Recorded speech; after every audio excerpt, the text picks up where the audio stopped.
తొలి విడత పంచాయతీ ఓట్ల లెక్కింపు కొనసాగుతోంది. ముందుగా వార్డు మెంబర్లకు, తర్వాత సర్పంచ్ స్థానాలకు కౌంటింగ్ చేస్తున్నారు. కౌంటింగ్ పూర్తయిన తర్వాత ఉప సర్పంచ్ ఎన్నిక ఉంటుంది. చేతులెత్తే పద్ధతిలో ఉప సర్పంచ్ ను ఎన్నుకోనున్నారు గెలిచిన వార్డు మెంబర్లు. తొలి విడతలో మొత్తం 4479 గ్రామాల్లో ఎన్నికలు జరగాల్సి ఉండగా 769 పంచాయతీలు ఏకగ్రీవమయ్యాయి. దాంతో 3701 గ్రామాల్లో ఇవాళ ఎన్నికలు జరిగాయి. 12202 మంది సర్పంచ్ అభ్యర్థులు అదృష్టాన్ని పరీక్షించుకుంటున్నారు. ఫస్ట్ ఫేజ్ లో 39,822 వార్డులకు ఎన్నికలు జరగాల్సి ఉండగా కోర్టు కేసులు, రిజర్వేషన్లు అనుకూలంగా లేకపోవడంతో 192 వార్డుల్లో ఎన్నికలు వాయిదా పడ్డాయి. 10,654 వార్డులు ఏకగ్రీవమయ్యాయి. ఇవాళ 28,976 వార్డులకు పోలింగ్ జరిగింది. 70,094 మంది భవితవ్యం సాయంత్రానికి తేలనుంది.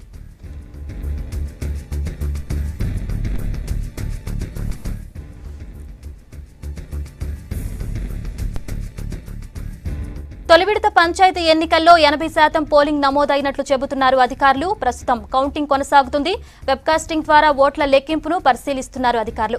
మరిన్ని వివరాలు సెక్రటరియట్ నుంచి శ్రీనివాస్ అందిస్తారు.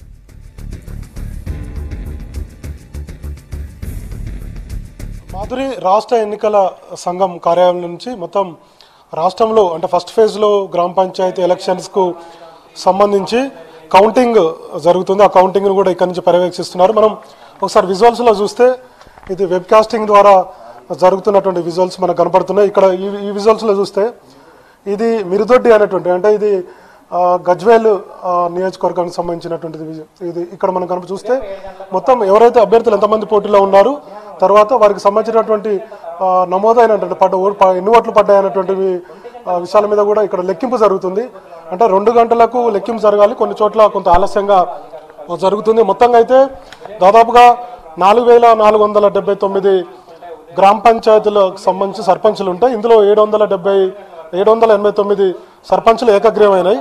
అయితే 3701 మంది సర్పంచులు ఈ పోటీలో ఉన్నారు. దాదాపుగా 12,000 మంది ఈ సర్పంచుల కోసం పోటీ పడుతున్నటువంటి పరిస్థితి అంటే గెలుపు కోసం.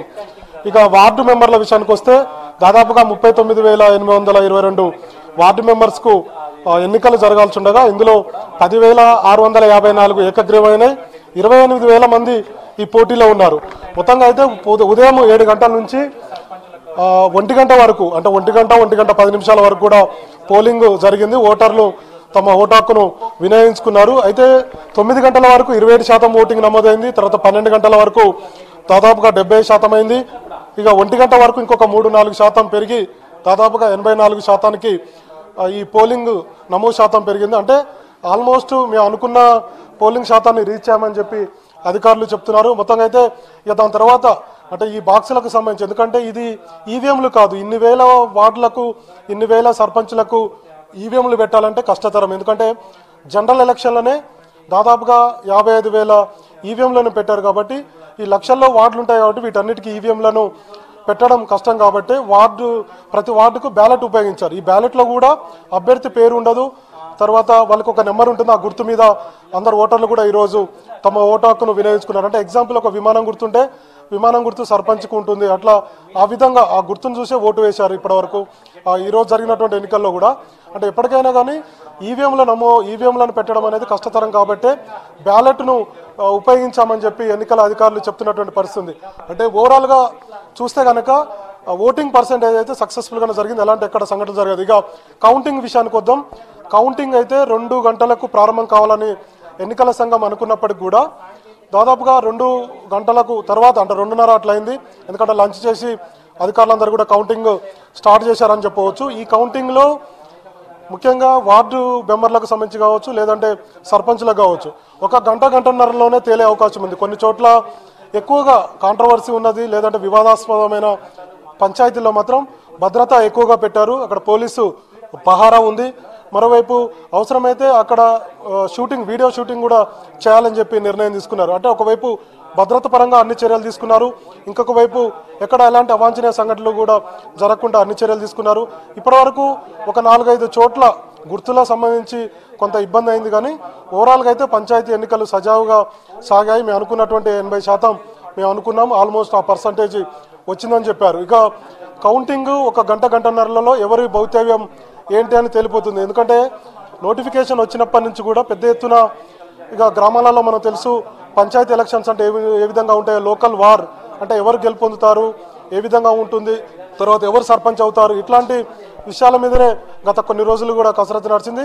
తర్వాత నామినేషన్ వేసినాక లోకల్గా ఉన్నటువంటి ఆ పోటీలు, తర్వాత వాతావరణం అంతా కూడా వేడెక్కిందని చెప్పవచ్చు. ఇప్పుడు ఎవరు గెలుస్తారు, తమకు ఇన్ని రోజులు ప్రచారం చేసినటువంటి సర్పంచ్లో ఎవరు గెలుస్తారు, ఎవరు వార్డు మెంబర్లు కాబోతున్నారు, ఈ వార్డు మెంబర్లు ఎవరు తమ ఉప సర్పంచ్ని ఎన్నుకోబోతున్నారు అనేది మరి కాసేపట్లో తేలబోతుంది. దాదాపుగా 4479లో 3701 సర్పంచ్లకు ఫలితాలు మరి కాసేపట్లో తెలిసేటువంటి అవకాశం ఉంది. 28976 వార్డు మెంబర్లకు సంబంధించి కూడా కాసేపట్లో ఫలితాలు ప్రకటిస్తారు. అయితే కొన్ని చోట్ల కొన్ని సమస్యలు ఉన్నాయి. అవైతే రిపోర్ట్ వచ్చింది రాష్ట్ర ఎన్నికల సంఘానికి. ఈ రిపోర్టు ప్రకారం అక్కడ మళ్ళీ తిరిగి ఏమైనా రీపోలింగ్ చేస్తారా లేదా అనేది కొంత తెలియాల్సి ఉంది. ఇంకా అధికారుల నుంచి రిపోర్ట్ అయితే ఇక్కడికి చేరింది రాష్ట్ర ఎన్నికల సంఘానికి. అయితే ఈ రిపోర్టు మీద ఇంకా నిర్ణయం తీసుకోవాల్సినటువంటి అవసరం ఉంది. ఇక కౌంటింగ్ అయితే దాదాపు ఇందాక మనం చెప్పుకున్నట్టుగా గంటన్నరలో పూర్తవుతుంది. తర్వాత వార్డు మెంబర్లను ప్రకటిస్తారా, వార్డు మెంబర్లు ఉప సర్పంచ్ని కూడా ఎన్నుకుంటారు. సర్పంచ్ డైరెక్ట్ కాబట్టి ఉప సర్పంచ్ని ఎన్నుకుంటారు. మొత్తంగా 5 గంటల వరకు ఈ ప్రక్రియ అంతా పూర్తవుతుందని చెప్పి ఎన్నికల సంఘం చెప్తున్నప్పుడు కూడా 6-7 గంటల వరకు కూడా కొన్ని చోట్ల ఈ కౌంటింగ్ ప్రక్రియ కొనసాగేటువంటి అవకాశం ఉంది. ఎప్పటివరకు అయితే మనం విజువల్స్లో చూస్తున్నట్టుగా చాలా స్పీడ్గానే కౌంటింగ్ అంతా నడుస్తుంది. ఇదొక పోలింగ్ బూత్. ఈ పోలింగ్ బూత్ అంటే దాదాపుగా 34,000 పోలింగ్ బూతులు ఉన్నాయి. దాదాపుగా 7,000కు పైగా వెబ్ కాస్టింగ్ ఈ కెమెరాల ద్వారా ఇక్కడ నుంచి పర్యవేక్షణ చేస్తున్నారు. చాలా స్పీడ్గానే అవుతుంది. కానీ సాయంత్రం కొన్ని చోట్ల మాత్రం 6 గంటల నుంచి 7 గంటల వరకు కూడా ఈ లెక్కింపు కొనసాగేటువంటి అవకాశం ఉంది. ఇక సాయంత్రం అంతా కూడా తమ గెలిచినటువంటి అభ్యర్థులకు ఊరేగింపులు కావచ్చు, తర్వాత ఇట్లాంటి కార్యక్రమాలు చేసినప్పటికీ కూడా వాటికి పూర్తి స్థాయిలో బందోబస్తును ఏర్పాటు చేశారు. లోకల్ పోలీసు కావచ్చు, లేదంటే ఇప్పటికే కేంద్ర బలగాలు కూడా వచ్చున్నాయి. కాబట్టి వీరందరూ కూడా భద్రతా ఏర్పాట్లలో సాయంత్రాన్ని నిమగ్నమై ఉన్నారు. అంటే ఎక్కడ ఎలాంటి అవాంఛనీయ సంఘటనలు జరగకుండా మొత్తం కూడా అన్ని చోట్ల పర్యవేక్షించే విధంగా జిల్లా అధికార యంత్రాంగం కూడా సిద్ధమై ఉంది. ఇది ప్రస్తుతానికి ఓట్ల కౌంటింగ్కి సంబంధించినటువంటి తాజా updates. Madhuri. Okay, thank you Srinivas.